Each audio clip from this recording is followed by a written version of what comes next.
I also welcome friends from other associations on the dais. Mr. Gopinathan, Chairman, Builders Association of India. Mr. Ram Prabhu, past Chairman, Builders Association of India. Mr. Dandapani, President, Chennai Southern Builders Association. Mr. Hanifa, President, Singara Chennai Builders Association. Mr. Ganesh Subramaniam, President, Flag Promoters Association South. We also expect Mr. Bhupesh Nagarajan from FICCI to join us. I also welcome all the OB and EC members of CREDAI Chennai. Pallikaranai Marsh is a wetland of ecological importance and has been designated as a Ramsar site. It stretches from Velachery to Perumbakam. Old Mahabalipuram Road runs to the east of the marsh, and it is the IT corridor of Chennai, contributing more than 50% of the developments of Chennai. Over the last few months, this area has been put on a development freeze due to an order of the National Green Tribunal, which had directed the CMDA not to issue any approvals in the Ramsar zone and a 1 kilometer radius all around the boundary. While most of the news has been focused on a particular project, the serious impact of the NGT order on developments, new, ongoing, and completed has escaped the attention of most. Through this press conference, we aim to bring about clarity on this subject. We will talk about the Pallikaranai Marsh being designated as a reserve forest in 2007 and what was the original extent. Designation as a Ramsar site in 2022. The additional extent which was added once it was designated as a Ramsar site. How due process has not been followed, and identification of the additional area and the zone of influence is not done till date. What is the process involved in notifying a Ramsar site? Why the temporary 1 kilometer zone of influence is not feasible?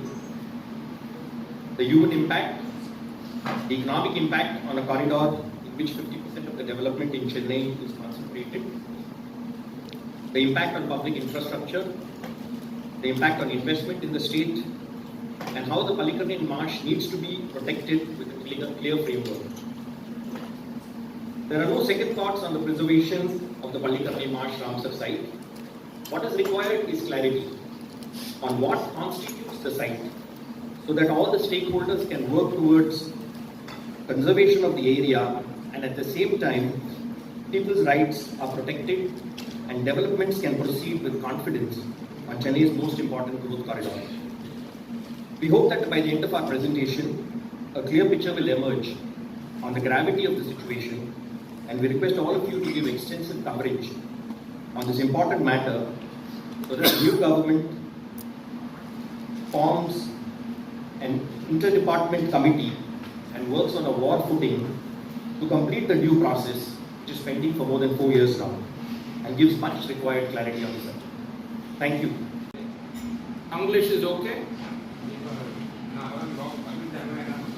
சரி, சந்தோஷம். என்ன நாங்க இன்னைக்கு பண்ண போறோம்? What is that we seek to clarify? அப்படின்னு பார்த்தா, first and foremost, like our president said, CREDAI is for the protection of the environment.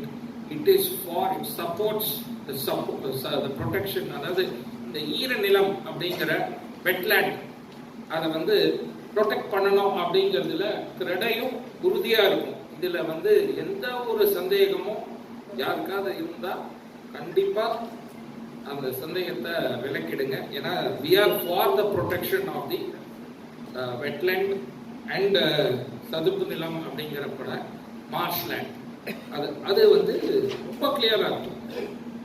இப்போ பார்த்தீங்கன்னா நீங்க வந்த போதே ஒரு பெரிய மேப் ஒன்று பார்த்துருப்பீங்க. திரும்பி அந்த மேப் காட்டுவேன்.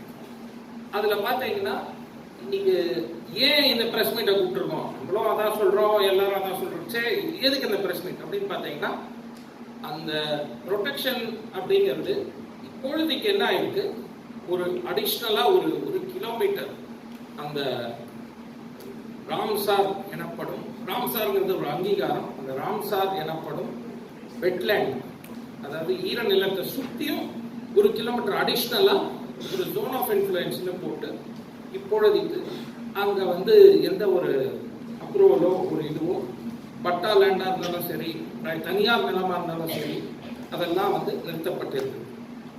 அது என்னன்னு பார்ப்போம், இன்னும் கொஞ்சம் டீட்டெயிலாக என்னன்னு பார்ப்போம். இதுக்கப்புறம் இதுலேருந்து என்ன பண்ண முடியும் அப்படிங்கிற விஷயத்தையும் நம்ம. ஸோ முதல்ல ஒரு பேக்ரவுண்ட் பார்த்தீங்கன்னா, இந்த பள்ளிக்கரணை மார்ஷ் நமக்கு எல்லாருக்குமே பள்ளிக்கரணை தெரியும்னு நினைக்கிறேன். வேளச்சேரி அடுத்த பகுதி வந்து பள்ளிக்கரணை, அங்கே வந்து சதுப்பு நிலம் இருக்கிற விஷயம் அநேகமாக எல்லாருக்கும் everyone should be knowing what is marshland, Pallikaranai Marsh. It is a Pallikaranai Marsh is a swamp reserve forest அப்படிங்கிறது. அதனோட எக்ஸ்டென்ட் என்னன்னு பார்த்தீங்கன்னா 698 ஹெக்டேர்ஸ். இதுதான் அதனோட பரப்பளவு. இது தவிர ஒரு அடிஷ்னல் வந்து ஒரு சர்வே நம்பர் டிமார்கேஷன் அப்படி வந்து ஒரு எங்களுக்கு சில கஷ்டங்களும் சில பேருக்கு நிறைய பேருக்கு சேலஞ்சஸ், எங்க கஷ்டத்தை விட்டுருக்கு நிறைய பேருக்கு சேலஞ்சஸ். ஒரு 550 ஹெக்டேர் கூடுதலாக சேர்த்து இது ரெண்டையும் 1248 hectare 1248 hectares has been announced as Ramsar site.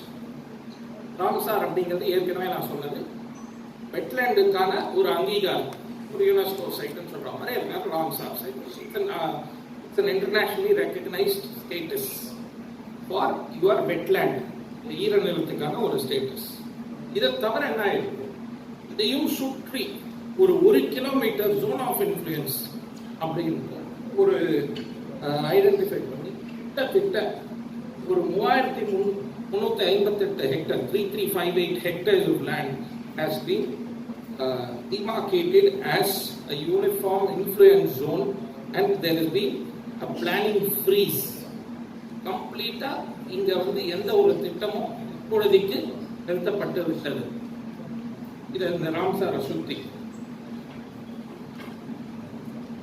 இதுல என்னன்னு பாத்தீங்கன்னா, இந்த 698 ஹெக்டேர்ஸ் சொன்ன இல்லையா Pallikaranai Marsh swamp reserve forest, இது வந்து notified under Tamil Nadu forest act.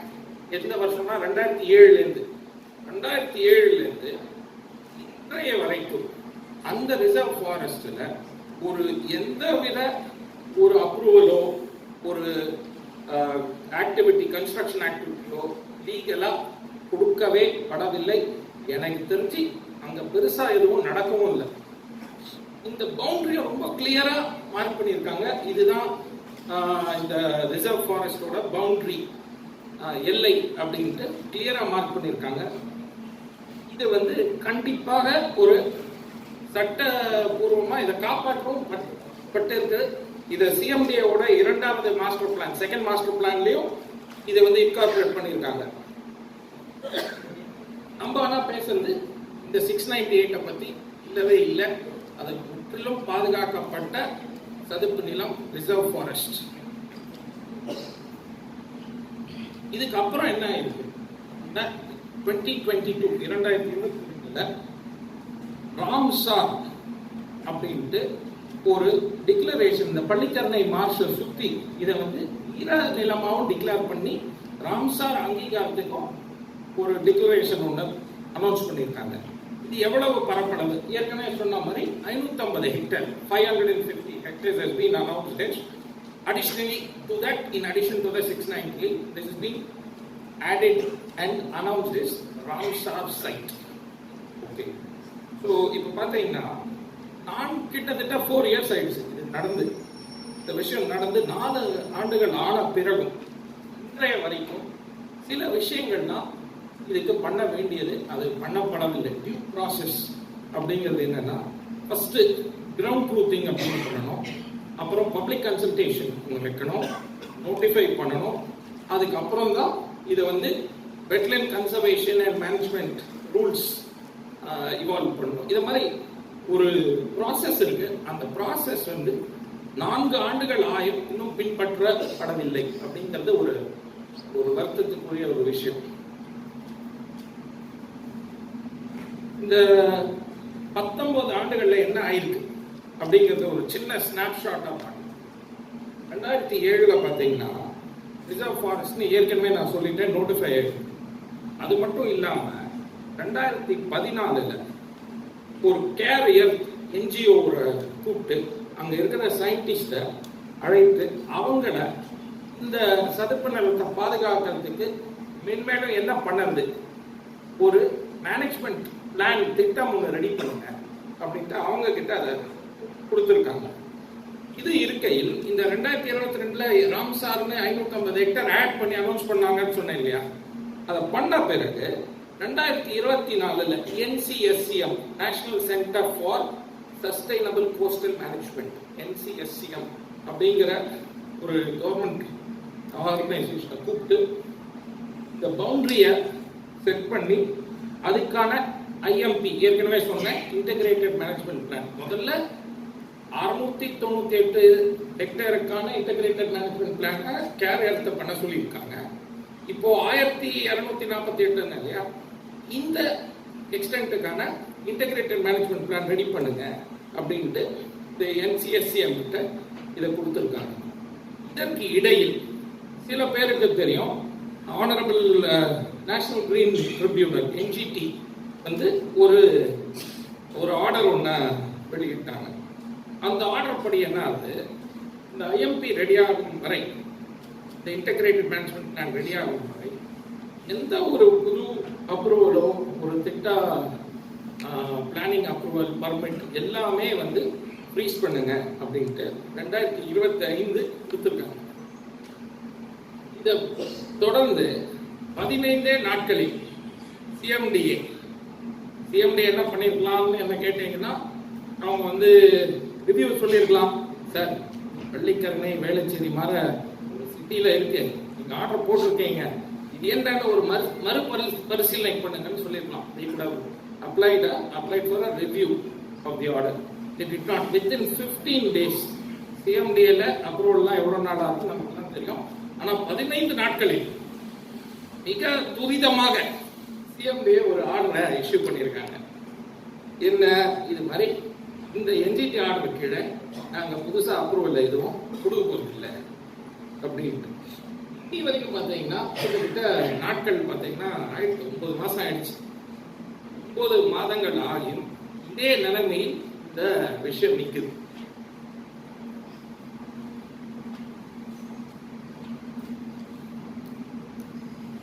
இந்த நிலைமை இப்போ இவங்க எப்படி என்ன பண்ணியிருக்கணும் அப்படின்னா, இந்த ஈரநிலம் wetland, they should have identified the wetland, then they should have prepared a brief document. What is the exact wetland boundary, எங்க ஆரம்பிக்குது, எங்க முடியுது, என்ன எக்ஸ்டென்ட் அப்படிங்கறதெல்லாம் கரெக்டா மார்க் பண்ணி டீலினேட் பண்ணிருக்கணும். இதுக்கு அப்புறம் இந்த வெட்லேண்ட் அத்தாரிட்டி முன்னாடி அந்த டாக்குமெண்ட்டை கிளியர் பண்ணிருக்கணும். அதுக்கப்புறம் ஒரு டிராஃப்ட் நோட்டிபிகேஷன் இஷ்யூ பண்ணிருக்கணும். அதுக்கு பப்ளிக் அப்ஜெக்ஷனுக்கு 60 நாட்கள் வெயிட் பண்ணிருக்கணும்.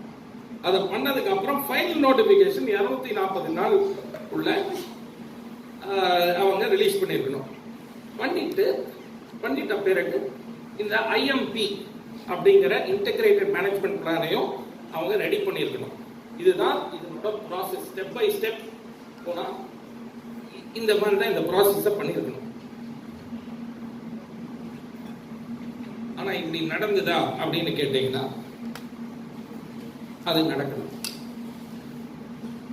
இது மட்டும் இல்லாம இந்த ஆனரபிள் NGT ஒரு ஆர்டர் ஒன்று இஷ்யூ பண்ணாங்கன்னு சொன்னேன் இல்லையா, அந்த ஆர்டர்ல ஒரு விஷயம் பார்த்தா கேரியர் அப்படிங்கிறவங்க என்ன பண்ணிருக்காங்க, இந்த 1 கிலோமீட்டர், இது எப்படி இந்த 1 கிலோமீட்டர் அப்படிங்கிறதுல கேரியர் வந்து இந்த மார்ஷ்லேண்ட்ல இருந்து 1 கிலோமீட்டர் பேஸ் பண்ணி ஏதோ ஸ்டடி எல்லாம் பண்ணாங்க. ஆனா அவங்க என்ன சொல்லியிருக்காங்க அப்படின்னு பார்த்தீங்கன்னா, பிகாஸ் ஆஃப் பட்டா லேண்ட்னா கவர்மெண்ட் நீங்க வந்து அந்த லேண்டை உங்களுக்கு அலாட் பண்ண லேண்டுன்னு அங்கீகாரம் பண்ணது தான் பட்டா லேண்ட். அதுக்கு பிரைவேட் யூஸ், அது வந்து கவர்மெண்ட் அரசாங்க நிலம் கிடையாது, புறம்போக்கு நிலம் கிடையாது, எதுவுமே கிடையாது, பிரைவேட் யூஸ் லேண்ட். இந்த பட்டா லேண்ட்ஸ் அண்ட் நான் அப்படியே கோட்டா படிக்கிறேன். Because of pata lands and high urbanization around the marsh, CARE observed that the zone of influence should be prudently delineated with reference to inlet and outlet channels and satellite wetlands in the catchment area அப்படின்னு இருக்காங்க. அதாவது அந்த பட்டால் நிறைய development ஆயிருக்கும். இது வந்து ஒரு எங்கேயோ தள்ளி நடக்கிற ஒரு விஷயம் கிடையாது. பின்னாடியே உங்களுக்கு காட்டுறேன் இது எந்த இடத்தில் இருக்கிறது அப்படின்னு பார்த்தீங்கன்னா உங்களுக்கே நான் என்ன சொல்ல வரேன். அவ்வளவு அர்பனைஸ்ட் ஏரியால இவ்வளவு பட்டா நிலங்கள் இருக்கும் பட்சத்தில், பட்டாங்கிறது பெரிய பெரிய பில்டர் வச்சிருப்பான் அப்படிங்கிறதுலாம் இல்லை, சின்ன 1000 ஸ்கொயர் ஃபீட் பிளாட் ஹோல்டர் கூட பட்டா இருக்கும். அதெல்லாம் நம்ம அவனையே ஞாபகம் வச்சுக்கணும். மகாத்மா காந்தி சொன்னா think of the last man, talisman எடுத்து படிச்சீங்கன்னா இருக்கும். last man for you are making a decision. அவனே உள்ள சேர்த்து 400 ஸ்கொயர் ஃபீட் வச்சிருக்கணும், பட்டா வச்சிருக்கோம். அந்த இதை சுற்றி இந்த பட்டா லேண்ட் எல்லாம் இருக்கு. அதே மாதிரி டெவலப்மெண்ட் அர்பனைஸ்டு ஏரியாவா இருக்கு. இந்த காரணத்தினால எங்க தண்ணி உள்ள வருது, எங்க தண்ணி வெளில போறது, மார்ஷ்லேண்டை எப்படி ஃப்ளட்டிங் ஆகுது, மார்ஷ்லேண்டை எப்படி காப்பாற்றணும் அப்படிங்கிறத பார்த்துட்டு நீங்க வந்து இந்த ஏதான கேட்ச்மெண்ட் ஏரியாவை ஐடென்டிஃபை பண்ணி இங்கெல்லாம் நிறைய தண்ணி ரொம்புது, இங்கெல்லாம் ரொம்பல அப்படிங்கிறத ஐடென்டிஃபை பண்ணி அதை பேஸ் பண்ணி ஏதாவது ஜோன் ஆஃப் இன்ஃப்ளூயன்ஸை டெவலப் பண்ணிக்கணும். அந்தந்த பகுதிகளில் that areas which require additional protection there can be zones of influence ங்கிறது கேரளத்தோட ஒரு அப்சர்வேஷன். நம்ம இது அமைதியாக இருந்து 1-2 வருஷமா தான் இதை வந்து முடிச்சுட்டு இருக்கோம். 2 வருஷமா முடிச்சுட்டு இருக்கோம். இன்னும் 2 வருஷமா டியூ ப்ராசஸ் ஃபாலோ பண்ணி அதை பண்ணலாம். 52 ஆண்டுகள் ஆனது அடுத்த 2 ஆண்டுகள் ஆயிட போறதில்லை. 55 ஆண்டுகள் ஆகாத விஷயம் 2 ஆண்டுகள் ஆயிட போறதில்லை. அதுக்குள்ள அவ்வளோ பழுதாக்கிற யாரும் போறதில்லை. கண்டிப்பாக காப்பாற்ற வேண்டும். பட் இது எப்படி பண்ணணும் அப்படிங்கிறத ஒன்று கேர்ஃபுல்லா பண்ணணும். அதே மாதிரி என்ஷோர் கண்டினியூட்டி. இப்போ அப்ரூவல்ஸ் இருக்கு, அதை கண்டினியூ பண்ணி அப்ரூவல்ஸ் இஷ்யூ பண்ணோம், ரெனியூவல்ஸ் இஷ்யூ பண்ணோம். இந்த பாட்டுக்கு you can start processing the approvals. அதை எடுத்த ஃபைனல் ஸ்டேஜ் வரைக்கும் எடுத்துன்னு போகலாம். அதுக்கப்புறம் நீங்க இது இந்த ஆர்பிட்ரரி பேனை ரீவிசிட் பண்ண அப்புறம் you can operate on these approvals. நிறைய வேலை பண்ணலாம் சார்.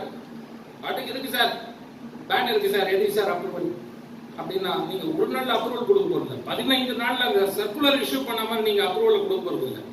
உங்களுக்கே தெரியும். அதுக்கான ஒரு 100 நாள் வேலை, 150 நாள் வேலை, 200 நாள் வேலை இருக்கு. அதெல்லாம் பண்ணலாம். இதான் எங்களோட. Thank you very much.